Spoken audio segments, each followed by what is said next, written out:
Now conversion from decimal to any other number system.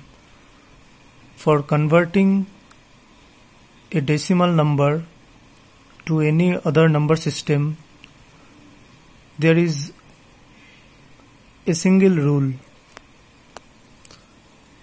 In decimal to binary, you already know the decimal number is divided repeatedly by 2, that is with the base of the binary number system, that is 2.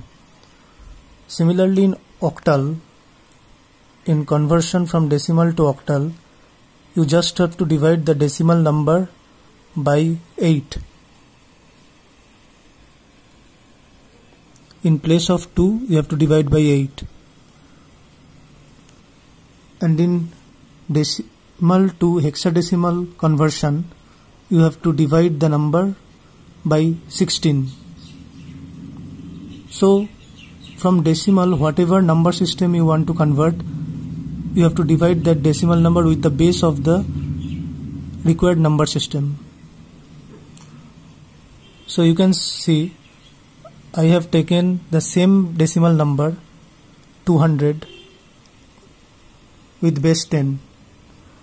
Now I want to convert this number to binary. The result is 11001000 with base 2. Now the same decimal number 200 I will convert to octal. First divide 200 by 8. In rough you can see I have divided 200 by 8. The quotient is 25, remainder is 0. So remainder is written here 0 and quotient in the next line. Then again that quotient will be divided by 8. The new quotient is 3 and the remainder is 1. So the new remainder I write here 1 and new quotient 3. Again this 3 will be divided by 8. So this quotient becomes new dividend. This previous quotient becomes new dividend. Again we divide by 8.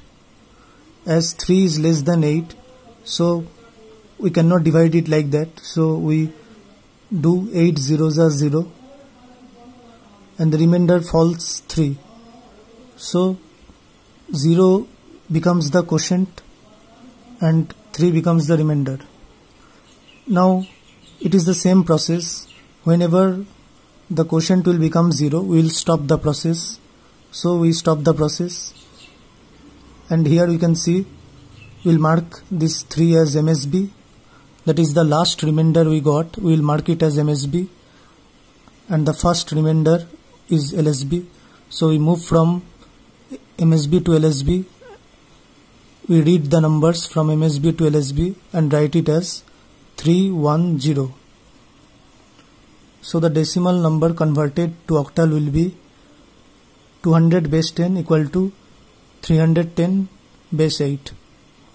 Similarly, in hexadecimal, again I take this decimal number 10 and divide by 16. The quotient is 12, remainder is 8. This 8 is written in this line of 200 and the quotient is written in the next line. Again this previous quotient becomes the new dividend and divided by 16. We can see 12 is less than 16, so we multiply with 0. 16 0 0 0, the remainder is 12.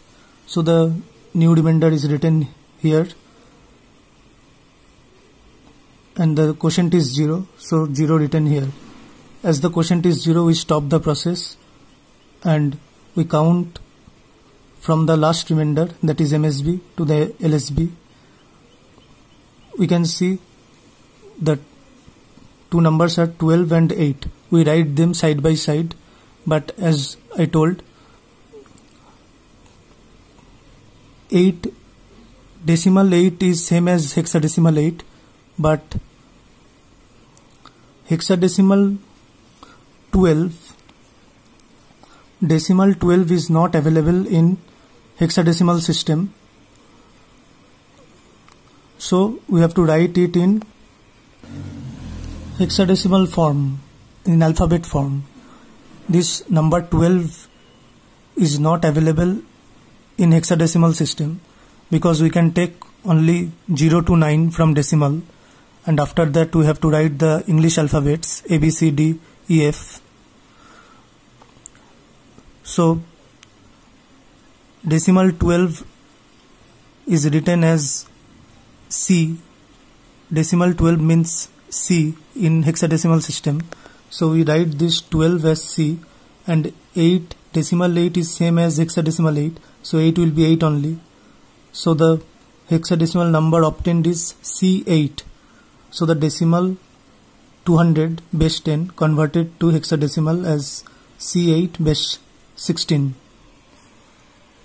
So from this we can conclude that the general rule to convert a decimal number to any number system, we have to divide that decimal number with